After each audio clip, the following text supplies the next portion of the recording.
All right, podcast number 4 for the week. Cora did an MMA Unraveled with me yesterday. So that was super good. I'll get that uploaded. I've already got the audio in iTunes. I just got to hit upload on it. But we did, a buddy of mine, Chad, came over. We went off on a big tangent about JFK visiting Fort Bragg and like the training program there. It was like the end of the video where I was wanting to show him this clip, but like I riffed off on like my master's thesis for a while and like American military traditions and in that era and related to martial arts. But what else did we do yesterday? Oh, I did some commentary on Hickson's promotion to red belt. And just kind of like watch the video, kind of like what we did in the podcast. That's like the most viewed podcast on YouTube. That's awesome.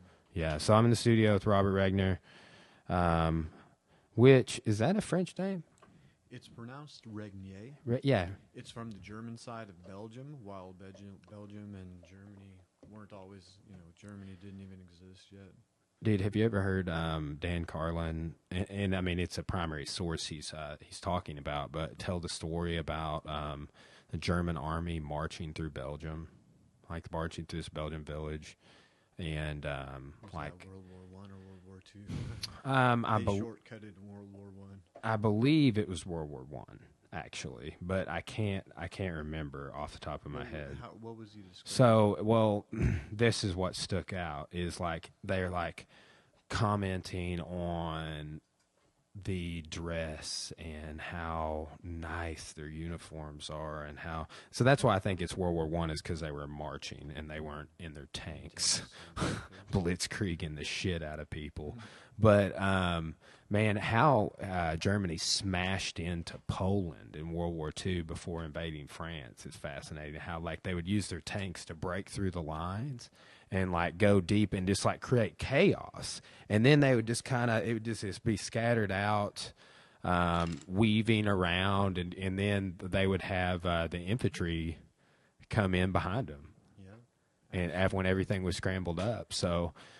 But so this is World War I. I'm pretty positive, and talking about the Germans, like, oh man, they're so neatly dressed in their uniforms, and they're marching in tandem, and just like it's just this sight to behold. I mean, but it went on for an entire day. Yeah, like literally sun up to sun down. The German army marched through this village, and when they hit Belgium, man, listening to. Also Dan Carlin on the podcast Blueprint for Armageddon. It's a big long series. It's probably like a 25-hour investment of your time, if not more. But damn, totally worth it. Hitler actually did march peacefully through quite a few lands that he perceived as, friendly, or I guess what he would call his own state. He through cities, they wouldn't have ridden their tanks in every time. Mm-hmm. But yeah, dude, I do remember, quite a few of his stories about armies that just go and go and go, bro. But Russians, Americans normally don't understand that Russians alone lost 10 million people. Oh, dude. Over 10 million. I know. The loss of life in like Stalingrad and Leningrad in World War II. Here's what a lot of people maybe don't realize too. So like we were in the other room talking about the French Revolution because we were talking about Voltaire before that, and that's what Voltaire was doing, sitting around drinking coffee, commentating on social movements. But so we're talking about the French Revolution. So post-French Revolution, it's like you get the French Revolution, it goes on for a duration of time, but then really you get the era of Napoleon. So Napoleon, he was in power. I got off on this big tangent on the Marquis de Sade the other day. So like at the very end of Napoleon, the Marquis de Sade's life, Napoleon was actually in power. But we were sort of commenting on the French Revolution, and Napoleon, what sunk him at the end of his reign in France was that he invaded He invaded Russia. Yeah, he invaded Russia, man. In the winter. Okay, so that. And there's another guy that did that had rose to power and prominence and took over much of Europe, much like Napoleon and people before him had done, like Alexander the Great and so on. But that person was Adolf Hitler. Like he what sunk the Germans was, because you remember initially the Soviets were like Stalin kind of had this. They kind of came up with a non-compete agreement. Like, hey, we're going to be new. Yeah, exactly. Which he had to have time, and there's a lot of theories that he had his army out there. His original wave was sincerely intended to just get slaughtered, offer minimal resistance. Exactly like what you said. You know, the Germans were set up to break through hedges and basically, they didn't want the lines of World War I.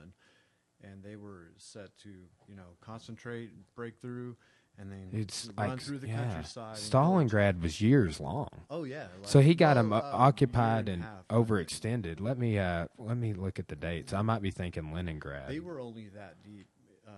Leningrad was long. But we'll look up the dates, because I hate to riff on stuff and when it's easily available.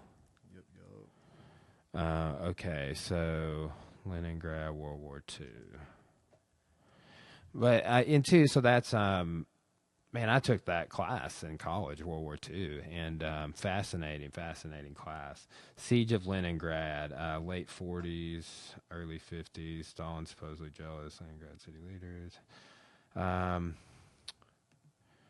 trying to pull up, but man, it is a super gory. You ever see that movie? Enemy at the Gates. Yes, it's amazing. Oh, I love it. There's in Leningrad, here's some of the headings: cannibalism, damn, dude, bombardment, oh yeah, encirclement. Oh, dude. Have you ever heard of the book What Must Be Done? So here's the timeline on Leningrad: 41 to 44. Did you say Stalingrad or Leningrad? Yeah, Leningrad. Hitler intends to occupy and then destroy Leningrad according to the Barbarossa Plan, and then another plan called General Plan Ost. June 22nd, Axis powers invade the Soviet Union and begin Operation Barbarossa. So when Hitler opened the Eastern Front, it was Operation Barbarossa. So see, that's all kind of clicking back in my memory now that I'm reading it. Operation Barbarossa, code name of the Axis invasion of the Soviet Union, starting on the Sunday, June 22nd, 1941. So let's look up Stalingrad now. But man, 41 to like the end of the war. That's wild. I mean, I can't believe that a modern siege would last that long. Yeah, they had the Russians, the Soviet population had absolute resistance. They lived anywhere, they ate anything. When we as Westerners fathom what the East has gone through, man, yeah, I know it is. And dude, I'm not in any way a Putin sympathizer. Like, Putin just re-won that election, but I've listened to some interviews that have kind of, I would say, not made mainstream media, and he's like, in a roundabout way, he admitted to Russian involvement in U.S. election influencing, but he's like, yeah, we do that, but we do it. And you guys also do it, but you say you're doing it for the spread of democracy. We're doing it just like out of peace, out of security, not peace, but out of security for our nation, and to like basically be able to not lose global positioning. I mean, it's a balance of power thing.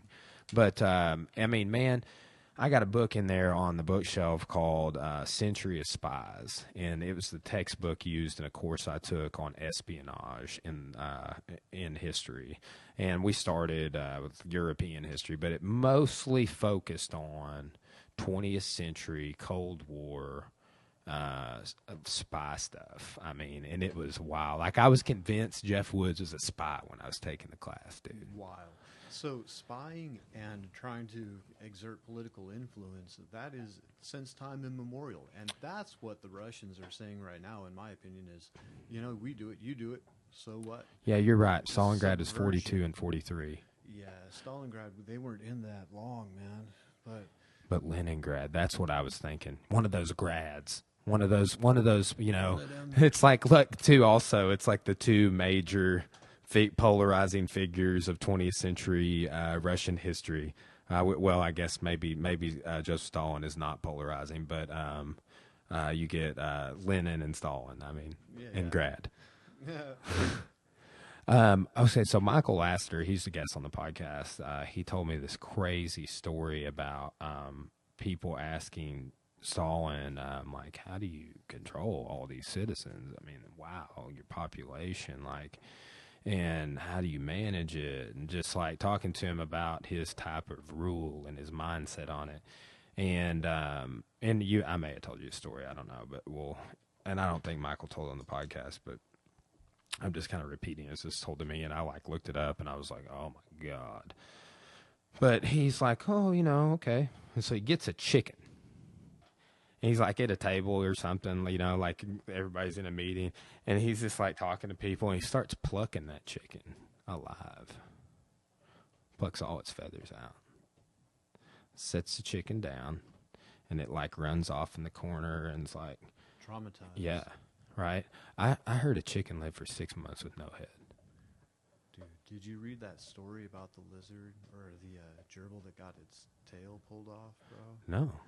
Dude, when we were kids, like, I got a lot of love for my sister. She would do anything for anyone or any animal, especially. She's got a heart for animals. But we had a maze set up from books and videos, and this animal gets out from there and bolts for the couch, dude. Like, under the couch there's a hole, and my sister knows that between the ferret, the cats, we would never get it out alive, bro. It's gonna die if it gets in there. So she grabs it. But, dude, the tail stayed on. And that thing lived. It lived for years with nerves and bone exposed, bro. And Weird. my buddy used to feed it lizards. Like, when I was a teenager, I used to see that shit. But, yeah, that thing was totally traumatized, the chicken, dude. And it knew that it had just been reduced to its rawest form, dude. It was completely exposed. So here's the thing. So it's the Stalin point is after this traumatic thing, he's like, he throws some grain out at his feet. Yeah, and then the chicken comes, eats the grain, and then like huddles up next to Stalin. Yeah. Like, hey, where's the source? Yeah, can you take care of me? And that was his whole point. He's like, did you like my illustration? Wow. Like, dude, my mouth was open when I heard that story. Because, dude, that's just like anytime,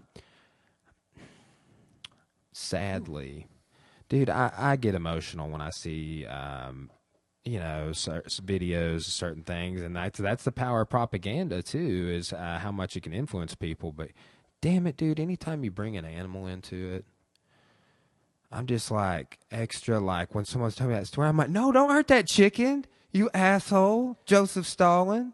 I think it's because it's defenseless. But we do need to understand. You mentioned illiteracy. The masses of human population for most of time has been defenseless. And really, it's like with Putin talking about all these nuclear warheads that he has that are allegedly the most advanced thing on Earth. And we can't do anything to stop them, and we don't have a defense system to stop them. It's like, that's kind of fear-mongering, but it's like, really, like, what can Robert and Brian do about that? Not shit. Like, going and, like, enrolling in the military or enlisting in the military, that's not going to do anything. I mean, it's it's, I mean, I guess it would in the larger sense of things, but we are not individually dictating military policy. No, absolutely not. So it's kind of like even though, like we were talking about literacy and consciousness and perception before the podcast, and, it's not. The importance of illustration, or I have the note here, and I can't find the dude's name. I'm just going to pick up the phone and be rude since we aren't on video, bro. No, go ahead. That's why I His got my name is Mac out. Sergei Eisenstein. The importance of symbolism and imagery when producing for an illiterate crowd. And he made this film called October about the Russian Revolution, bro. And the placards, because it's silent film with orchestra, by a popular, basically probably Voltairean thinker, orchestrating this. And the placards are very basic because no one could read them anyways, Yeah, I know. And I mean, but that's what kind of gets me is like, we were talking about most of the world, and so most of the Western world, for example, was illiterate pre-printing press, like the masses of society, the peasantry, and they just received their direct revelation from the church. Like, that's what's been blowing my mind is like the difference between like something like deism and every other religion. But like in like some Eastern religions too, but like revealed religion. You know what I'm saying? Like Moses goes up to the mount, the 10 Commandments are revealed to him. He comes down, gives them to the people. They automatically trust him. It's like, dude, and I'm not saying anything to try to offend anybody, but in today's society, we call that a cult leader.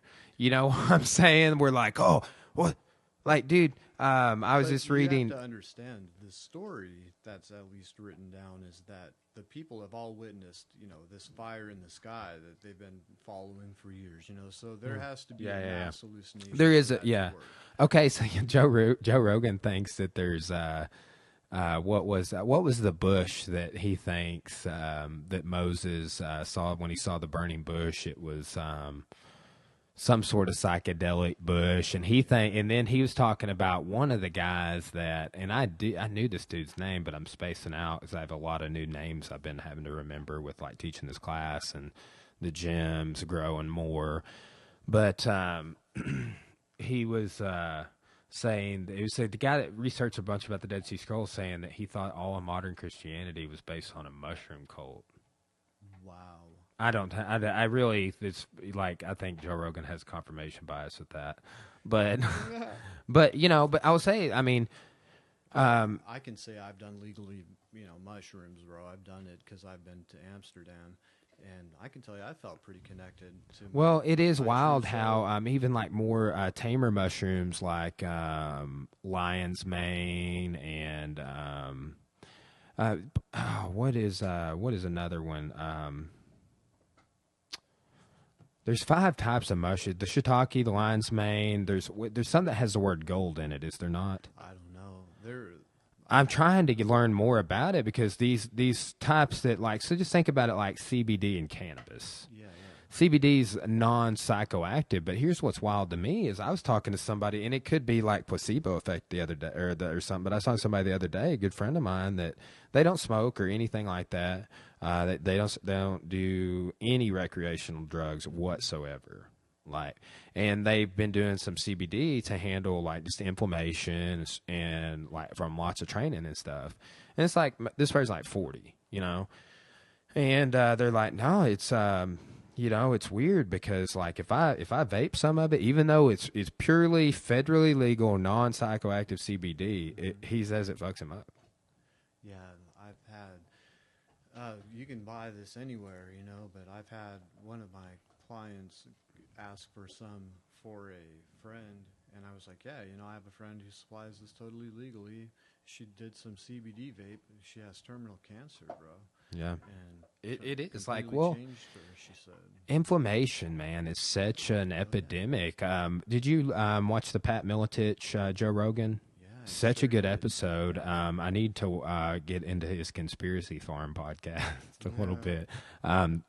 I haven't listened to it very much. I watch a little bit of it on YouTube, but a buddy of mine was listening to, I guess, the audio and said, like the audio only, and said that the quality was pretty shit-tastic. And I've been tweaking my audio only, but I'm about to switch to solely recording on this Tascam DR40. So, Awesome. Toys. my USB mic is still not here. I ordered it a couple weeks ago, and I'm still waiting. So, like, I got, you know how they have the boom arms on like a lot of podcasts that you can move around. Yeah, so kinda if pull if we're doing 3 or 4 people on the podcast, we could kick all these mic stands off if we wanted. Also, I just networked under the table. I networked all the cables a couple of days ago. I ran out. I got another track to put up over here, but I ran out of adhesive. See my moon lamp? Dude, I haven't noticed. Hand me that ball right there. I'll turn it on. Yeah, I just got this for the studio. I've been doing some upgrades technologically, but I wish I would have got a bigger one. That globe right there. Yes. So you charge it.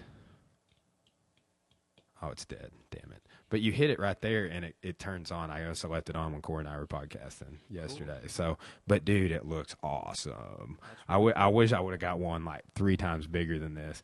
But you just plug it in right there, and it looks cool. I'm trying to find some cool stuff to put on the table. I got my and you guys will see all this on the table. This Steve Gorley, who's come on the podcast in a couple weeks, he's coming over on a Sunday, made me this for my black belt. Awesome. That's what they presented That's my really black cool. belt and jiu-jitsu to me in.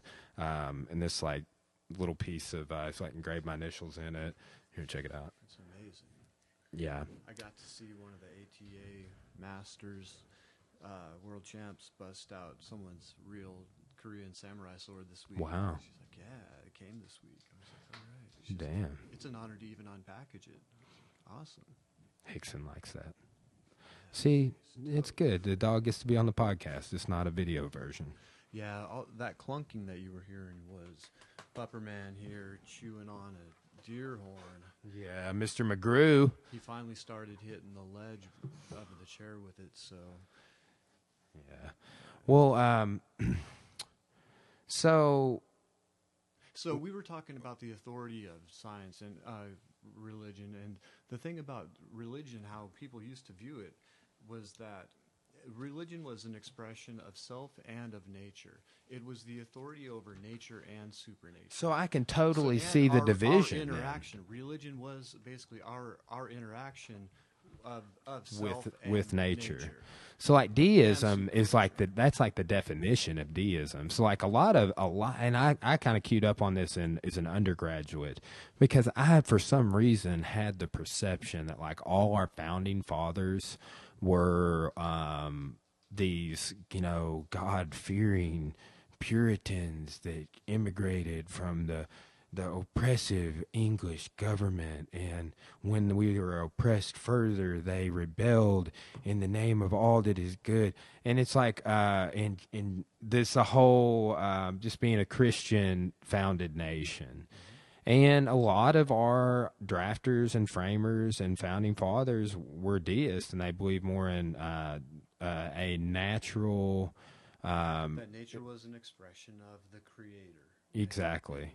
We, as Westerners, or I'm sorry, I should say, as folks who are ignorant of religion, we and ourselves, we view God as someone who sits on a throne, a literal person who sits on the throne and judges us. And what we need to understand is that even in the Bible, but most religions, it expresses God as spirit, and that's nous. That's the original founding expression that built geometry and the expansion of the universe, and eventually things coagulated, and we have, dark matter, which is assimilated matter. But the thing that assimilates that matter is spirit, and you and I have talked about that at length, dude. Yeah. So that spiritualism, I was actually sitting with this cat named Jeremy J. Bravo Jones, And he was expressing to me, he's like, I'm a science guy, and he goes into how he believes in science, and he believes in positivism and basically the Industrial Revolution, how we are, positivism is going to build us into being what's the word that I'm looking for? An optimist, or where we're going to express ourselves perfectly at some point. So, but he also believes in some type of spiritual interaction, because he's had experiences. And he was telling me about it, and I'm like, dude, that's why religion carries throughout world history, is because humanity knows. And the mushrooms. That's why, and yeah, things that's like why the they cults you were call talking all about. of that the humanities. Yeah, Like exactly. everything that we're kind of dabbling about around, and like everything I'm interested in, I consider martial arts a humanity. It's like human endeavors, and it's crazy how much that, like, really, unless you were born into privilege before the Renaissance and before like the humanist movement, like what Robert did does not matter in the world. I mean, like, yes, but like, like the importance and rise and importance of the individual, like, Oh of yeah. just like someone like Joe Rogan, for example, who can just come from a normal family and move to California and make Change it. the world. And literally, yeah. Exactly. And dude, what's crazy too is hearing him, like, just this morning I was listening to an episode, and I was hearing him talk about some part of his come up, and just like basically when it was like him, when he was having to be on the road, and it was like him and Joey Diaz and I think Brian Redband, or no, it was Duncan Trussell. But at this time, like, Joe Rogan was not, like, he wasn't making money, he was like, and especially, like, I guess he was probably doing a little better, but those people that were with him weren't making money. And dude, I mean, just talking to, and Jack's a little different, I think, because he is always, ever since I've known him, had like he has a really good skill set, which allows him to secure an income that would allow a single man like Joe Rogan or something to live in Southern California, and not, I'm not saying he doesn't worry about things, but like, is more of like, I couldn't imagine going out there and having to pay for an apartment that was nice or a rent house or anything by myself. Like, and you're gonna have to be making a lot of money to do that. Yeah, it is a lot of throwing money away. I did it for years and years. Yeah, I mean, it's I couldn't imagine living in that big, large of a city like that. It's it like a Dallas. I mean, I'll tell you what would eat me up, and like why I get so behind like what Elon Musk. Elon Musk is like, how he views society is interesting to me. He's like, doesn't traffic like stress you out? And I was like, dude, being on the 405 is so stressful. Like, that's what I thought. And then, I mean, he's talking about California, and I'm like, dude, yeah, like, why would it take me Most of my formative driving years over were an in hour Southern to go California. 17 miles on the freeway? I feel, but hey, dude, I'm telling you right now, it takes Jen an hour to get basically 4 or 5 miles, and that's because of the 167 north of Little Rock that's been under construction basically since Gets I've been here. packed. Dude, when I came here, okay, so check this out as a military mind. So the exit off of the base at our airfield is basically 2 lanes of highway, and the right lane comes off on a swerve and feeds off onto this channel where it requires a stoplight. And so you end up having backup there constantly, man. And people are exposed. Our military is sitting there exposed in the car a lot of times with their kids and this and that. And in this area, when I came, there was, for the better part of a year, probably a year and a half, these potholes that would swallow up a Volkswagen, bro. Some small car, literally, and eating tires up, eating axles up.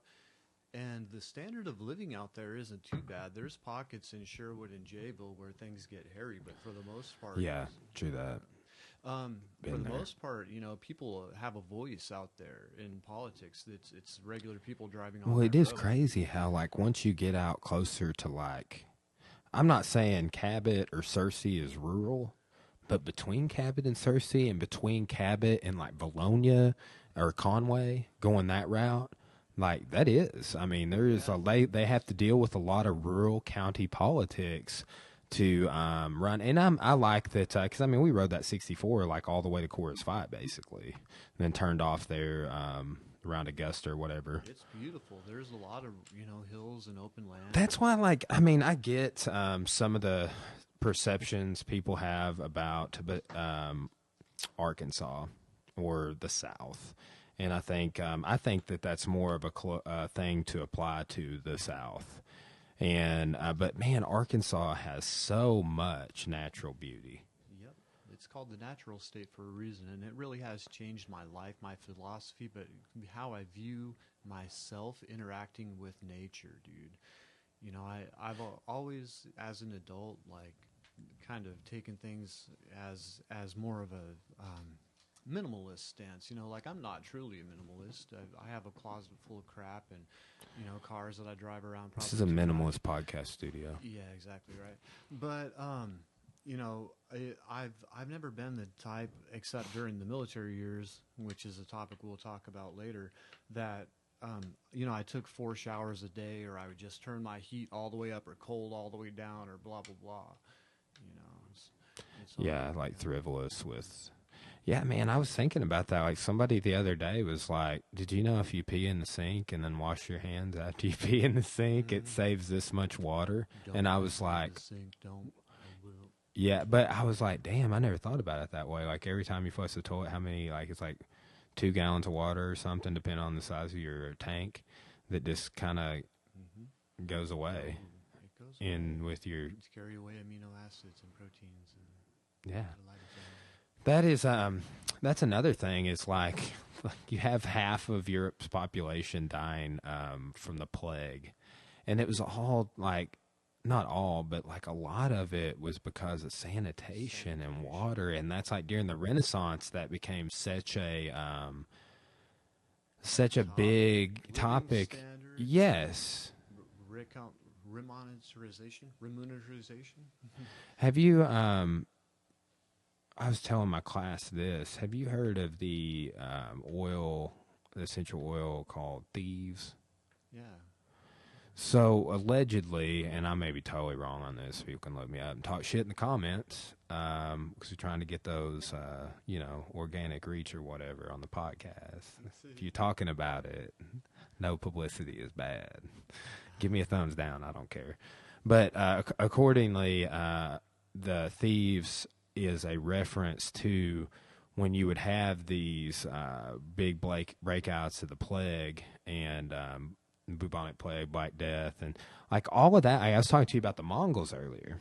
All of that came from the Tibetan Plateau, traveled through the Silk Roads to Italy, and then hit the rest of Europe.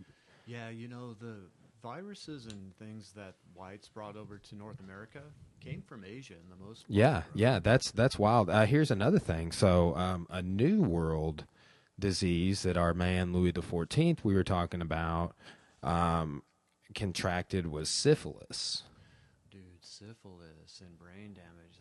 That's something. Dude, a lot of the European monarchs pre-Enlightenment and even post-Enlightenment had syphilis. Yeah, so, but that was, so here's another thing. Like, I actually did not know this. I heard about it on Joe Rogan, and then I researched it. And because I am like lecturing on the Enlightenment right now in the class I teach, and we're moving into the French Revolution. And I've had individual courses on both of those. I'm super interested in those topics. Nietzsche had syphilis, most likely. Oh, I hadn't heard that. Yeah, apparently his sister was probably modeling his work, like to fit Hitler's agenda, the white supremacy thing, social Darwinism and things like that. I'll have to look into that. Yeah, dude, I was having a conversation about the influence of science and how Darwinism, and when we look at sacred geometry and the shape of the universe, clearly things are developing, on top of one another. And there's a reason that the anthropologists are basically Neoplatonists and pre-Socratics who didn't come to learn. They came to be more egotistical and kind of tell society that these people were ignorant rather than the people who came earlier and built the foreground of science that kind of made the population ignorant of their. Do you know what science was called before it was called science? Natural science. Natural philosophy. Yeah, natural philosophy. Yeah. Dude, I'm sorry. Sorry, I didn't mean to cut you broke off. My train of thought. So, anthropologists had come in and basically, like told people that they were ignorant, but Darwin was saying that things develop on top of one another. Long and short of it is that you can see a natural progression of things. So social Darwinism is when basically what we would consider the left said, no, you cannot apply this to humanity. But there are different things about the human body that when you look at them, you can see that there are differences in the races, and there are muscles and bones that are being phased out over time, over populations, and it probably does play into self-portrayal. That like 90% of the people who have existed in the world, I totally get what you're saying. So social Darwinism is a topic that basically we can't talk about, bro. Yeah, I will say this: I did learn about social Darwinism in college, but I get what you're saying, and it is a fascinating topic to me. Here's like on the. I think that people like Hitler have observed what you just talked about, like because I mean, like when I took.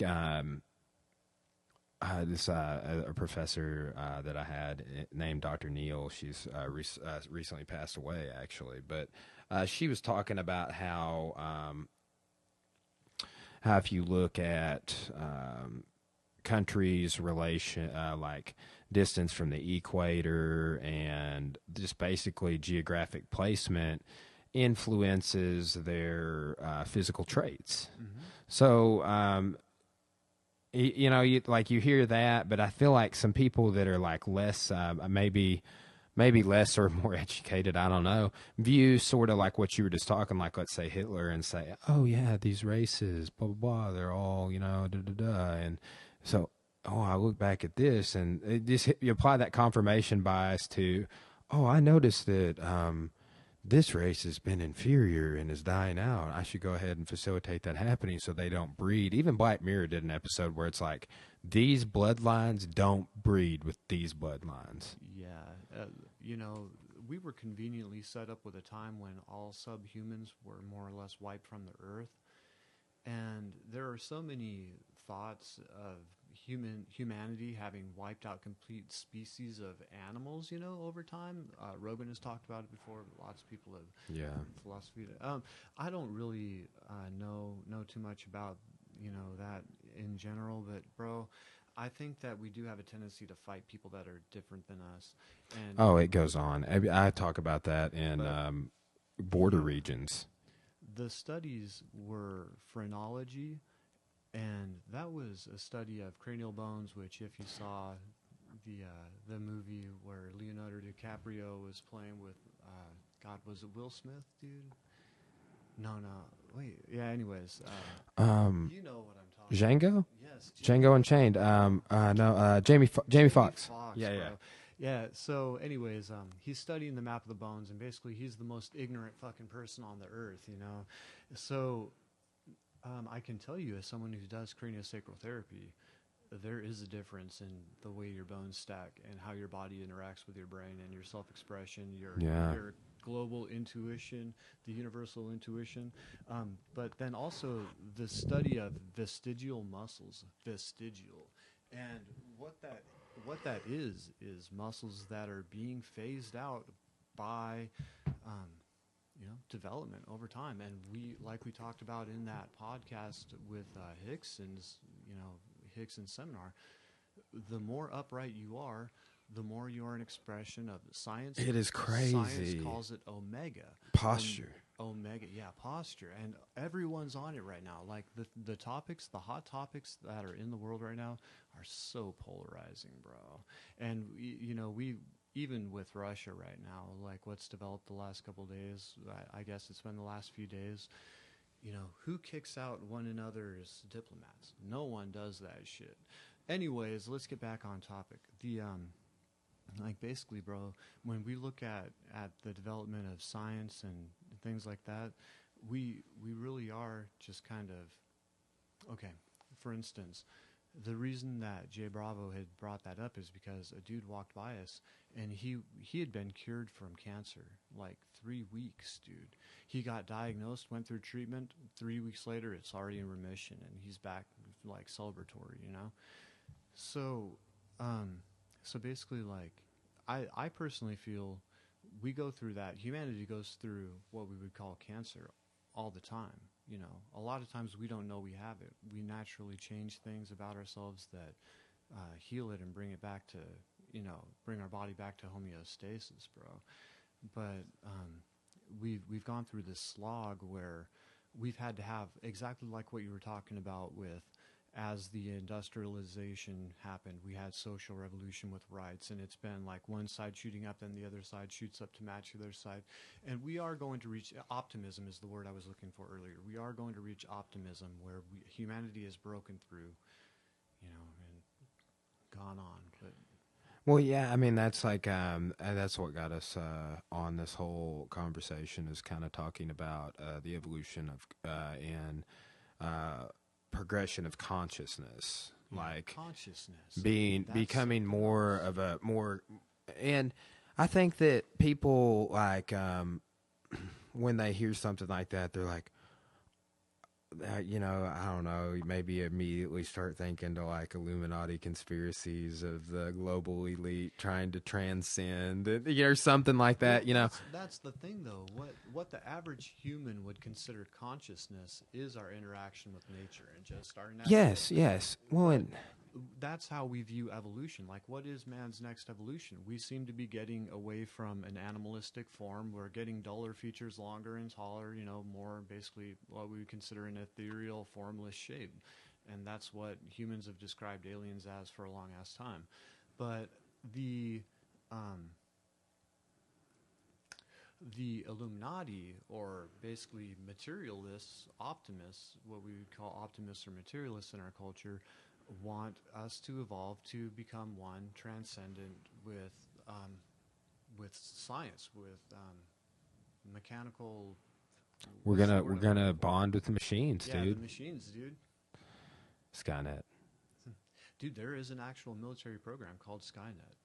Interesting. There is. So that's probably loosely based on. I tell people, like, just in that back on that espionage class, like that's how I found out about the NSA and like all about, man, I kicked down. Did you watch that Joe Rogan with I think it was TJ Flowers. It was this author, what is his name, of this book called The Westies, and it's about Cuban immigrants to the United States. And it's fascinating how they talk about like their culture and how it crossed over here and how they got like all up and down the East Coast and this. It's funny how like their culture is to Brazil, bro. They both like to party in the same way. They're very, oh, dude, what's the word? He was actually a Russian. He wrote Ride of the Valkyries, bro. The dancers. Oh, okay. Yeah, was very erratic and kind of. TJ English, yep. Yeah, I have that note too. What did I say? TJ Flowers, TJ English. It's all good. He's a fighter, bro. DJ Flowers. But yeah, I mean, just like it's crazy some of the stuff that we've been involved in that would lead you to think that there are some serious involvement going on behind this. Like here's like I didn't know this. So it's like Bay of Pigs, botched invasion of Cuba by Cuban citizens, but so that were that they were like became veterans of that particular conflict, right?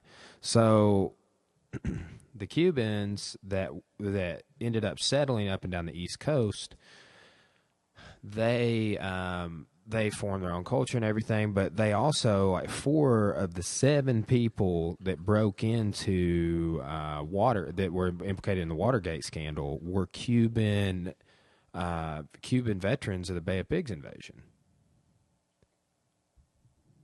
Did you know that? Unbelievable. Nope. Dude, but okay, so here's the thing is like that went on rampantly. Like it was like, hey, yeah, you know, we're going to use you. Like, let's just like, here's what they were saying on the podcast. He's like, look, you know, you help us do this, and then we're going to go get Fidel. But they had like 692 attempts or something on Fidel Castro's life, and it was all CIA stuff. So it's like these intelligence agencies.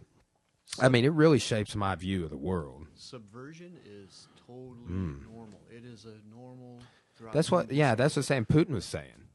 Did you know that Germany actually allowed Lenin to come back after he had been exiled for the second time? He was brought back in a locked up fucking cattle car so he couldn't talk to their troops, bro.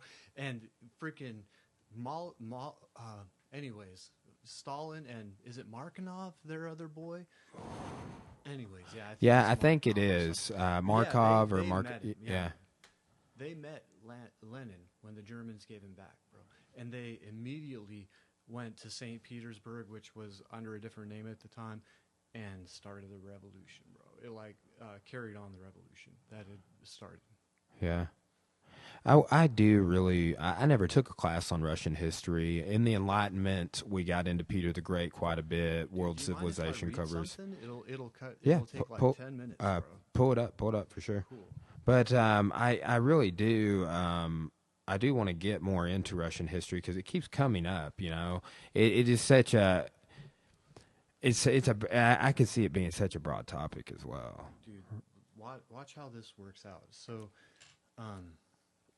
before I get into this, I'd like to bring up that the rise of Napoleon and the original French Revolution with the Enlightenment was partially caused by France funding the American Revolution against basically the British, dude. Okay? So there had already been this model going on. And so World War I is leaving the Tsarist Russia crushed. Their ruling class is losing authority after the Russian ruling class had after the Russo-Japanese War.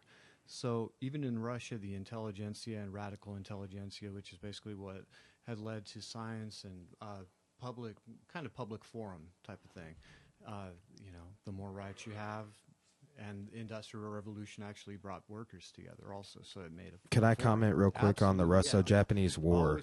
I wrote a big excerpt on that in my thesis and did a lot of research. So Russo-Japanese War mitigated, and he won the Nobel Peace Prize for doing this, by Teddy Roosevelt. Yesterday on the podcast, talked about how Teddy Roosevelt got a brown belt in judo, trained in the basement of the White House, put that guy in West Point to teach our military, and that's pretty much our earliest American military tradition associated with Eastern martial arts, like martial arts from Southeast Asia, whether it's officially. Yes, like so judo at that time. But so at that time in Japan, judo had just become just previously, maybe even 1904 it was.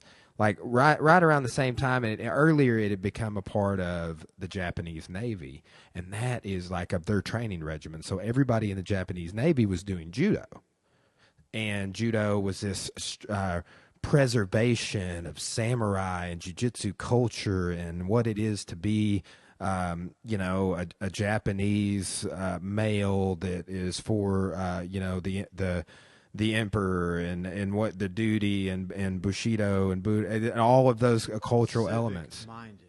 Yes, that's a great lay way to put it. At the cultural time, that's what it was described as. Yeah, and so it's Russo-Japanese War. I think, and other people I agree with this that do research around this topic, that one of the reasons the Japanese thumped Russia in that war so much. And I mean, until Peter the Great, Russia didn't have that big of a naval tradition, but was due to the discipline that their military sustained and also pride through the act of training judo. Yeah, the esprit de corps, exactly. Because Russians have surplus scarcity. It's actually what's the word? A meme throughout their history. They can't shoot real bullets. They can't do real things. And most armies can't afford to do that all the time. In a modern American army, you don't shoot all the time. You probably shoot twice a year. But doing judo, it builds connection like we talked about. That is your social litmus test and your bonding time and things like that. So the Russians had been losing authority, and the Industrial Revolution, like we touched on, Russia is always running behind, right? So Russia actually has a time when they run behind and they lose bad because of the naval development by the Japanese, and then they're losing World War I because of the same thing.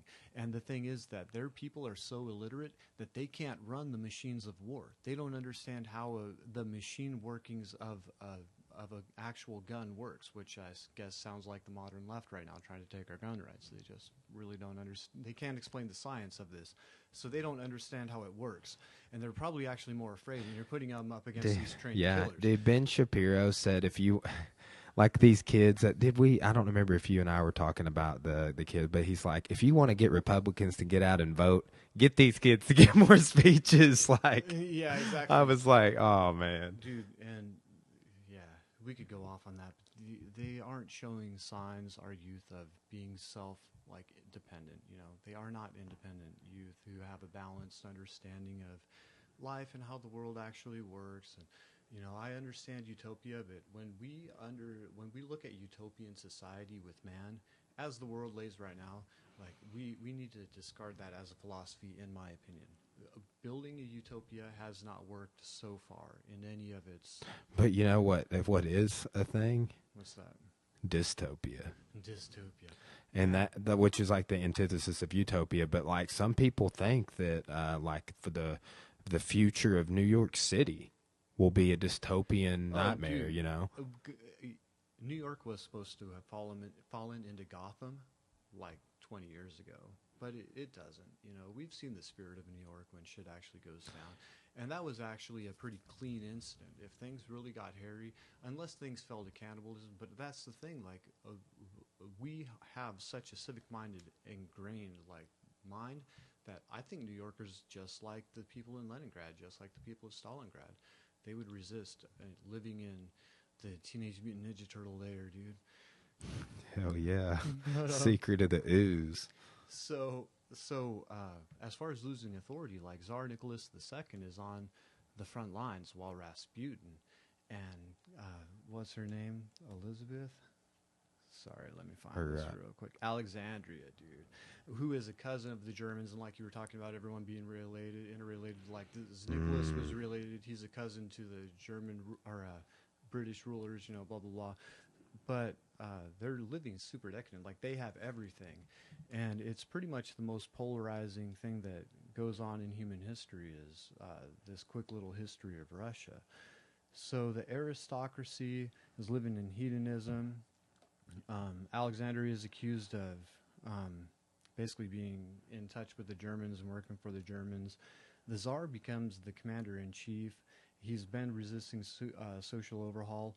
And Rasputin, who's exerting all this influence, gets murdered by aristocrats in 1916 December. So it's the end of 1916 this happens. It's real quick, dude. And it's done by aristocrats. And some people say it might have been British aristocrats or like someone working more for the monarchs, dude. So this American, Nicholas Murray Butler, working for the Carnegie Foundation International Peace, writes that there is some goings-on worth observing. So, in other words, from our social view, you know, they're observing. They know, and they understand this binary system is at work, bro, okay? So, there's a strike at a metalworking plant called Pudilov on February 18th. International Women's Day is the 23rd of February, 1917, so it's been like 2 months, basically. And that's in Petrograd, which was St. Petersburg, the capital at the time. The women protest the bread shortages. They want more bread to rural areas outside Yeah, Moscow. that happened in the French Revolution. Yeah, exactly, dude. It's a recurring theme. 100,000 women go through streets calling for workers to join. The next day, the students and workers join. Day after that, general strike is called the 27th. The troops mutiny and swap sides. The country is in a pretty bloodless revolt. Like there are conflicts between police and some landowners and the peasants, but nothing like a huge revolt, bro. Then March 1st, there is an order number 1, allowing soldiers to elect officers, and it is illegal to demean soldiers. Soldiers are shooting their leadership. That sounds a lot like what's going on in our country right now, right? So, 10 days after women's protest, Tsar Nicholas II abdicates. The 300 years of Romanov rule ends. The Duma, the National Assembly or provisional government, shares power, and Tsar is supposed to keep power over that, but the National Assembly, the provisional government, is sharing the power with the Soviet. Now, those are elected workers and soldiers in Petrograd. So Petrograd is the capital, and it's the center of all this, right? So the Soviet is dominated by Socialist Revolution Party and the Marxist Menshevik Party. And they support Duma in prolonging involvement in World War I, bro. So it's crazy. Like, they talk about it to the people philosophically as though World War I is a monarchist thing, but in the actual halls, they don't really fight to make it stop, bro. And they know that it's going to happen. They know this is going to happen. So like we talked about, Lenin is snuck back in, and he's met by Stalin, bro. And they're like, oh, great job, great job. And Markatov is like, yeah, great job. And Lenin looks at him and says, no, this was not the revolution. There's going to be a worldwide revolution of the proletariat, the workers, which will spread, and basically, like, Stalin is the one who carries out that revolution when you look at the end of the timeline, so spoiler alert. But our tactic, this is his actual quote, our tactic, absolute distrust, no support for the bourgeoisie, which is the middle class, bro. And so Lenin demanded redistribution of land to the peasants and power to newly upspringing people's soviets or councils, which are, again, like communal, thought processing circles, and his theory is bread, peace, and land. So the 18th of June, there's a Russian offensive. It leaves 400,000 casualties. 400,000 casualties in one battle because they're fucking ignorant. Their generals, just like with most Russian tradition, that's the same size as Louis XIV's entire standing army. It's insane. During his reign, 400,000 yeah. casualties, bro. So desertion abounds, morale collapses. In July, the soldiers and sailors mutiny in Soviet-held Petrograd. Joined by workers, they end up getting fired on by troops loyal to provisional government. Bolshevik leadership is arrested, including Trotsky. Stalin assists Lenin in escape into Finland and back into exile. Socialist Kerensky takes control of the Russian government. So there's a socialist already in charge. He's supposed to be a savior. His head general, Kornilov, knows Soviet is undermining the war effort. So basically, the Soviet is what we would call the intelligentsia at the time, bro. They're the thinkers that reductionist thinking is the way to think of it as a scientist, bro. It has to be reduced to the point where you can prove it, right? So he knows that they're undermining the war effort and social progress. He declared Lenin a German spy. He marched troops to Petrograd, but basically there was a revolt, bro. Trotsky got released from prison and organized a successful Bolshevik defense. The Red Guards are what they were called. The rail workers slogged Komalov's progress, and his troops joined the revolt and abandoned their post. The Bolshevik was seen as saviors of the revolution. They gained majority in Petrograd, the Soviet, by the end of September. Lenin says history will not forgive us if we don't seize power now, and he returns at the 10th of October. The revolution starts on the 25th, and they seize provisional government at the Winter Palace, which is Catherine's Imperial Hermitage Museum, which is, at the time, the foremost leading collection of art in the world, dude. She was insane with it. October is that silent film we talked about by Sergei Eisenstein, the importance of symbolism and imagery when producing for an illiterate crowd. The posters say October Revolution is a bridge to a bright future, though modernity, of course, is divided. The duality, the freedoms and tragedies that we talked about, and the industrialization, the human progress, bro. Yeah, basically like the family, the Tsarist family, was tried to be kept alive, but the counterinsurgency, fighting against the communist socialists, kept hunting them down until it was Anastasia, right? She and her family and their servants were killed in a cellar by the communists. That's the story, bro. Damn, dude. Well, like, And then that carried on till World War II, like the Poland, hotbed of revolution, all the way through it was declared a state. Poland's gone on and off the map so many times.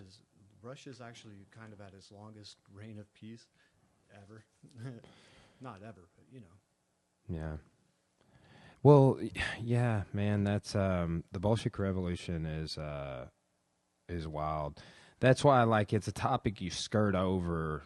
Like, I took the class, the first and second Red Scares, for example.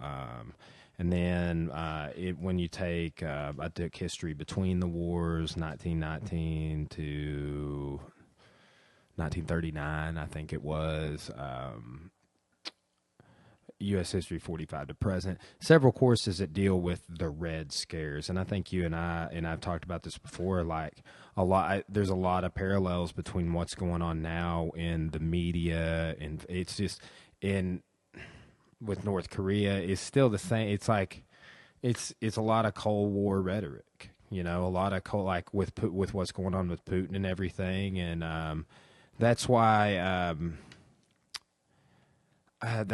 You know, I get some of the bigger picture politics that are going on and dynamic and interplay between the United States and Russia now based off that history. You know, it's super complex, though. My grandma's actually in the hospital today. I saw that post, yeah.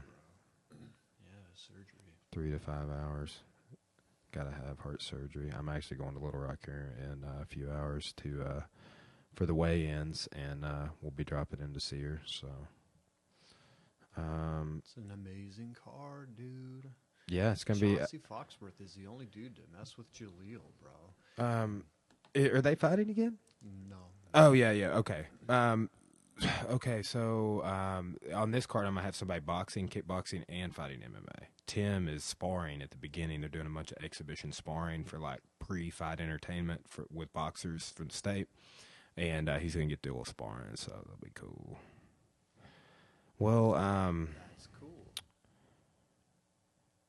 A lot of cool topics swirling around. Yeah, you want to hear about the development of science and how the positivism and everything rolled around? For sure. Lay it on me. I'll try to read this more cleanly and just read it as a narrator, bro. Sorry. No, dude. I mean, and I paraphrase so much. I will tell you though, like one particular lecture, I just like I didn't phone it in, but man, the whole scientific revolution. That's just such a difficult time period for me to lecture on. Like the background of it and the whole natural philosophy side and explaining that history, not so much. But man, when you get into Galileo, Copernicus, Francis Bacon, Isaac Newton, it starts to get. I just start getting like, oh, I gotta. And he wrote this, and this said that, and like, exactly like what you said. You know, I don't. It's cool to not be a historian. Like Carlin talks about that a ton, bro. But I don't want to butcher anything. Yeah, Dan Carlin doesn't even say he's a historian, and he's like the most badass historian. Every angle. So yeah, we've talked about how the Neoplatonists wrote the Trismegistus, Hermes the thrice great, and he wrote the anyways, the coagulation of all the alchemy work and the Eastern stuff, and how the natural philosophers traveled the world to actually observe, and they wrote all these things that influenced Christianity. A lot of people say that Neoplatonists wrote the Bible, and that was it Constantine? Yeah, he was reading this book that I can't recall the name of that I'll remember in 5 minutes like an asshole. People can Google it. Yeah, dog. Google it. I mean, they're like, it's not like it's an audio. They may be listening on YouTube, but that's what I hate about YouTube. You can't go to like Safari or, however you get to the internet on non-Apple phones, and look stuff up. As soon as you close the YouTube thing, it's just like you can't listen anymore. Ooh, I gotta say, I know it's the devil, but I pay YouTube Red, bro, $9.99 every month. It's the only subscription I pay for music, and So you get to no commercials. You get all the little shows that they're about to start. It's their Karate next Kid. Netflix, Cobra Kai, nigga. It's Yes. the first one, bro. Hey, I just dropped an N-bomb, and I'm saying it's love, dog. I've been raised so much by black folk, bro. I'm saying, like, I've got one love for everyone that was not raised. So I'm sorry.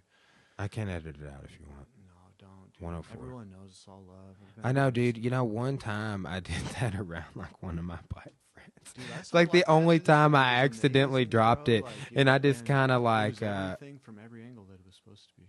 yeah, no, I mean, yeah, but it's so funny. Like growing up and stuff. One time I had a good friend of mine's best man at my wedding called me yesterday to congratulate me on my bike belt. Actually, and he was like.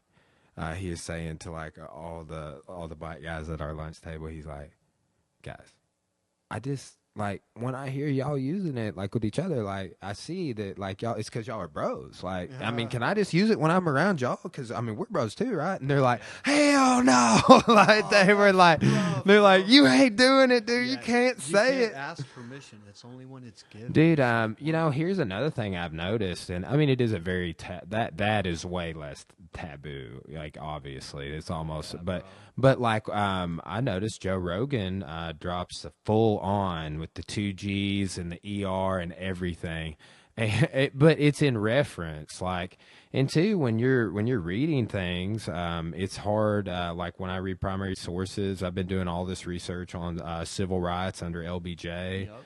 And it's in that context, it is, and then a lot of people say, oh, I like the history of that and connecting back. But it's like, and then I've heard some people, white people be like, really get offended Really by black rigid. people using it with black people. Yeah. Like, hey, boy, Well, it's that, derogatory, bro. yeah, Yeah, you know boy, that your exactly. grandpa had to, or like my grandpa, or Something that whatever an generation you're outsider doing. doesn't understand the validity of. I actually watched in 8th grade, man. This two cats that were friends, and both of them were pretty like laid back. I would call them independent kids. And the dude, one said something in friendship, little skater kid, and this cat named Chris came out of his chair and beat him on his desk, bro. Got pulled off of him, and he was crying. He was like, "Why'd you have to say that? Why'd you have to say that?" And I can go deep into this incident in class. Actually, I was in this massage school. Now, understand that I cannot be a bigger minority in our country than being a white, quote-unquote, Christian male therapist. You don't find it. So, in therapy school, we're in Phoenix, Arizona, we get these insane monsoon storms. They're beautiful, bro. And the lights were flickering and going out, and our teacher, Tom, goes, he's like, can't have the lights going out in here with all of y'all, and he was making more like sexual innuendo because he was kind of a creepy dude, whatever. That was his teacher personality, and it was all good. And, like, basically, I turned around, I was at the front of the class, and I was like, shit, where's Marique? And I was like, and I meant nothing by race. Race, 100% not in my mind. Like, I was thinking, like, who can I pick on but be on the level with and where everything is cool and make this joke? And, dude, Marique took it wrong, bro. And I went into the office with him. He's a muscular athlete, just prime of his life, 23. And two black females, dude. And they were the teachers and staff, faculty. And he was up and walking, pacing, bro. And it's a room that's half this size. And I'm sitting on a couch, like I'm sitting, I'm completely exposed. And I spoke my piece, and I'm keeping my cool. But after like 10 minutes, I finally stood up and pushed my way, like, shoulder by, bro. And this dude had been to my house and blazed up, and we were fucking on the level, bro. We studied together. We went through, at least 3 or 4 semesters. It was late in the year. And after that, everything was cool.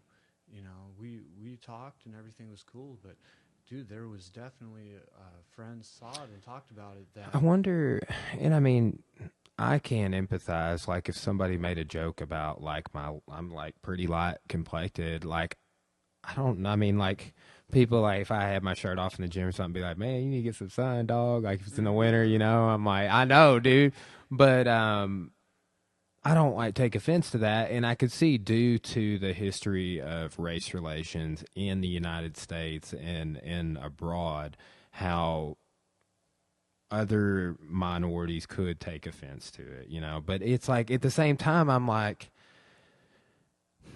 I don't know. It's like I get, you know, to universally say you can't joke about skin color or pigment. yeah, Because it's like I said, I mean, dude, call me pasty white. I don't care, but I don't know. I think I kind of could see it getting taken out of context. I've heard people take that out of context. So my buddy Colby told me that I don't know if it's true or not, but he said that he had read somewhere that the whole thing, like with law enforcement saying "show me your hands," was a way for if it was at night to determine if the person was black. dude. And I know that's probably a And totally I got racist a super thing. specific story that I was waiting to tell, bro. Because as a kid who tans in the summer, like I get Mexican level dark, you know, Hispanic level dark. Can't say that. That's also I'm just kidding. No, I grew up in what would be considered like north central Phoenix, so not true central Phoenix, but just barely on the north side.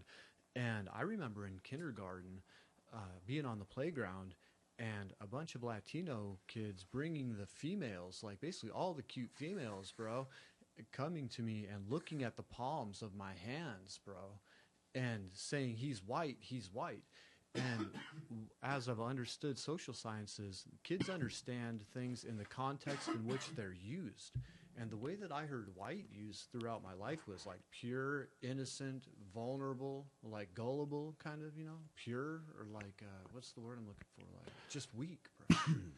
And so I had no idea that it had to do with skin color. And I understood, of course, diversity. And we had a lot of like native roots to not only Native Americans. A lot of my family has their certified degree of Indian blood, but also the Celtic, you know.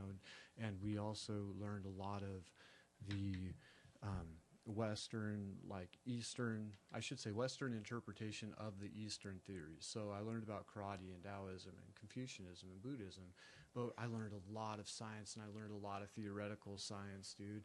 So I had so many different influences and stuff, but I didn't understand racism until I understood other races. Now, looking at my own name, Regnier, do you have any idea how many people have said Regnier? Regnier? Completely butcher the name. Now, my point is this, that how many white people entering this country lost their names? A high percentage. Oh, so many. A high percentage. Now, Sounds like this. This IER at the end of my name, America has no idea what yay is, bro. Yay. Yay.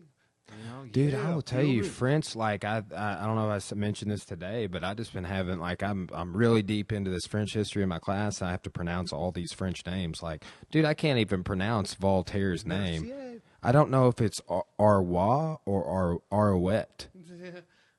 Yeah. So, like I know, like OIS is usually wa, Yeah. like Francois. Francois. But like his Voltaire's real last name is Arouet. Arouet. So I just tell him, I'm like, hey, I'm butchering this pronunciation, and by the way, it's a written test, so you don't have to know how to say it. Just know that it says Hohenzollern, and what that looks like, and who those people are. All right. Yeah. Well, Bomb. Thanks. yeah, dude. Well, I guess we can wrap it up. Spontaneous sort of podcast. What kind of you got? When's your first appointment for today? Dude, I have no real schedule. Pretty wide open. I was thinking about rolling with you to Little Rock, bro. Hey, yeah, you're more than welcome to. I'm actually going to try and get back. They're probably going to weigh in at 4, like right at 4, Cool. And then we have our award ceremony tonight at 5:30. But I don't know if I'll be able to. Are you still working on somebody at 5:30? Yeah, Sweet. Danielle. Yeah. I think that I think we'll be able to be back, but who knows with the athletic commission and stuff like that. That's the whole story, man. There's so many things that we've seen, unique situations that we see in the back channels of what actually happens. And Yeah. bureaucracy is insane. Trying to micromanage and apply the Oh, ways of dude. man to the flow. of That's why things. there's a whole chapter in my history book right now I'm using over absolutism, and it's basically just a tyrannical form of ruling people. Like, hey, I have absolute power, not the Pope, not really anyone else other than me. Do what I say, or my 400,000 man army gonna come kill you. Yeah. Shit. All right, dude. We'll go ahead and sign it off. Who knows? Maybe we'll do another podcast and watch a Hickson seminar or something.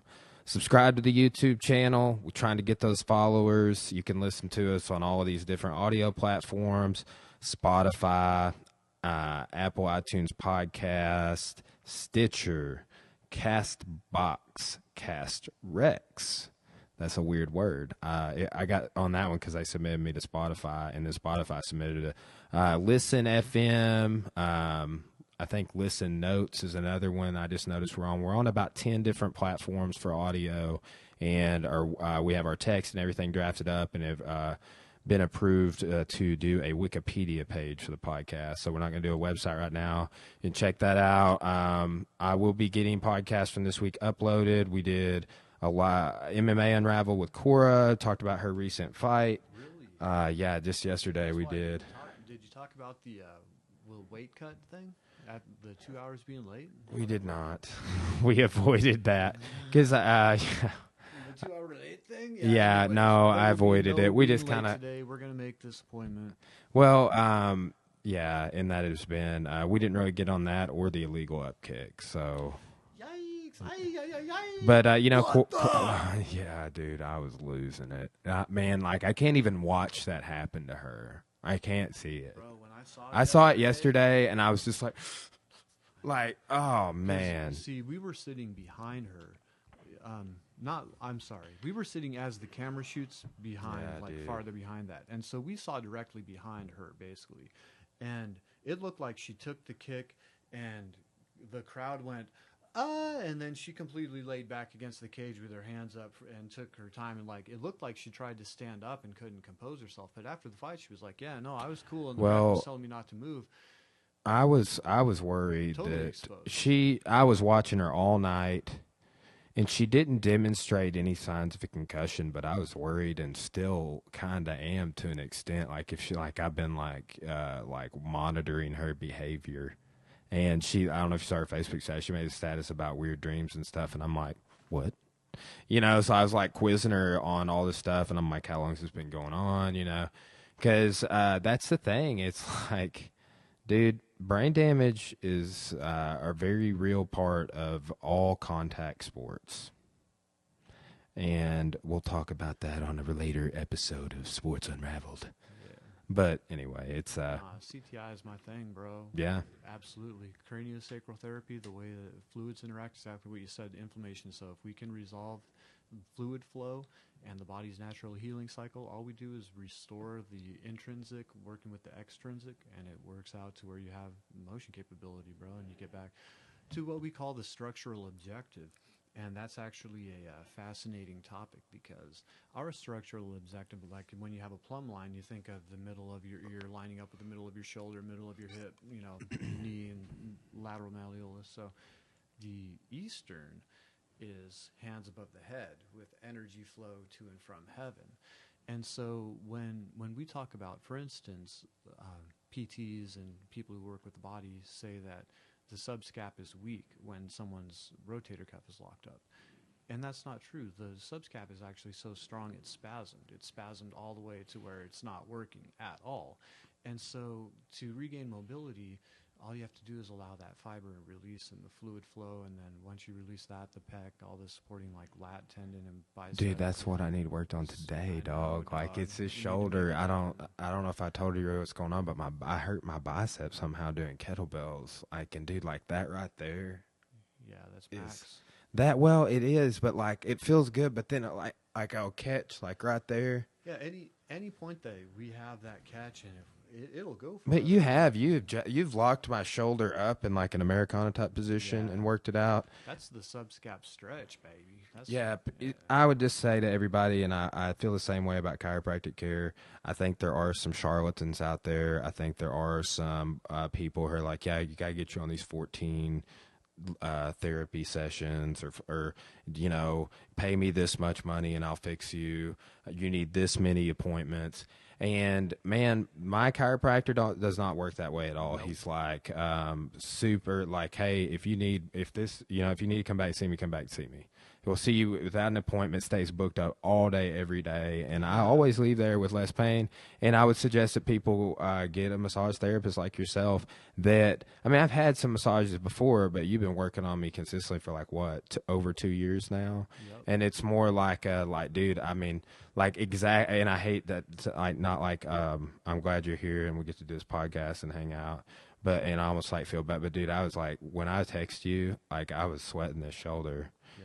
Because I knew that I was going to be getting promoted to black belt, and I didn't know if they were going to want me to teach a lot or if I was going to train in all the seminars, or like just a couple of days before that, I couldn't even like lift my arm up. It was like, dude, it was exactly the same thing when we watched a Mayweather fight. Same arm. You remember that? Remember how I was just like, yeah, it's limp, it's dead. same thing today, but it's like it's like up in the top here, back in this lat, and then like. Dude, down into my pec. Do a video of explaining the actual kinesiology of the Hey, shoulder, because dude. when we release all of this, basically We should do release it for our before YouTube the channel arm. for the gym. Let's do it, bro. Just kind of keeping your mind something like that. Because remember when Derek made the little seminar video? We should do something like that. Like think of like even a small little series of like BJJ stretching tips or something like that, or like, because man, I'm telling you right now. If you train martial arts or anything like that, or you're doing movement, CrossFit, weightlifting, you better be seeing a massage therapist. You better be taking control of managing. I mean, it's just wear and tear. It's just like my building. I got to keep it up, So, like we talked about, massage advertising is the stuff of Jerry Springer commercials.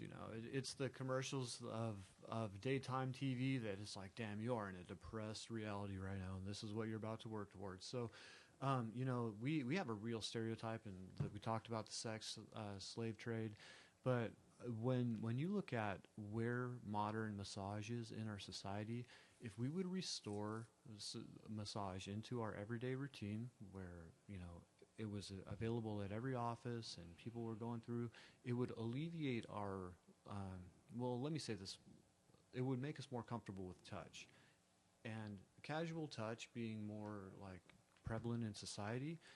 It's also a litmus test. Who can interact with people on that level. And you can take that to any extreme, but it would also be preventative. It builds consciousness. It builds awareness of your body. Like, I remember until I was in massage school and I was 27, I didn't even know I had legs. I used to be a long-distance runner. I used to beat the crap out of them squatting, something we never talked about. But, dude, I did pro hormones when they were legal back in the mid-2000s. Tri-stack. Yeah, I got some response. I was 200 pounds and looked beautiful. You got up to 200 pounds? 200 pounds. Holy shit. How much you weigh right now? Probably like 160, 65. You are tall, though. Yeah. I could see you looked putting it beautiful, on. Dude. It was awesome. Mid-20s. But then later I did bad steroids that were off the market online, and I injected them. It's the only time I've ever injected anything, and I freaking got Dude, the amount of dense people I muscle meet and that do tendons. steroids is insane. Like, I don't think anybody in the gym does, but I wouldn't be surprised if I had some people doing tests in the gym.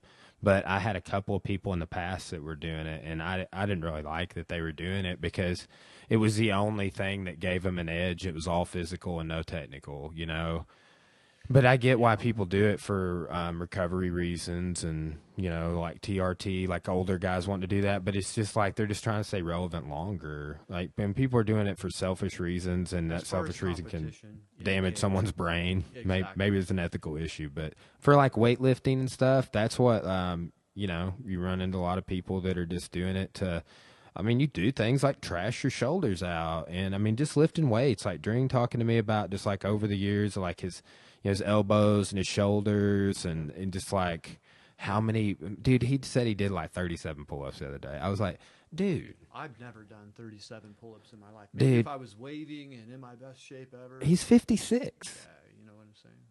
56, and that's his PR. Well, bro, we're going to go out one way or another. Yeah. Danny Dring's going to go out in a full center split, like wrist locking the shit out of blowing somebody. things, like with both feet, he's going to have stacks of wood. Did you Separate hear people what holding Nathan Kirby said about Danny Dring? No. He on Core's fight video, he's like, he's talking. He's like, Danny Dring in the cage has 700 black belts, or he's been training for 700 years, has 14,000 black belts for 700 instructors, or something like that. But dude, I mean, I don't know. I personally don't know anyone personally that has been in the martial arts longer than Danny Dring. I mean, he's a true resource and wealth of knowledge.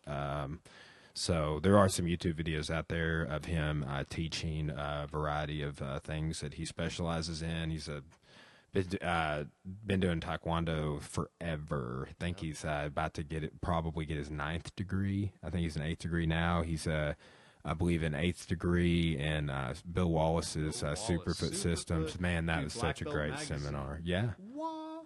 Dude, I love Bill Wallace. I was just telling Dring the other day, that's one of the best kickboxing seminars I've ever been to. I mean, we even did legit boxing to set up kicks. Like, I was a fan of it. It's a subset, that American style kickboxing, I think people should look into more. But right on, doggy. Let's shut it off on another rant. Yeah. Before we do, let's go ahead and shut it down before we start getting too controversial. Let's argue sometime. Yeah. Oh yeah. All right, peace, bro. All right, bro.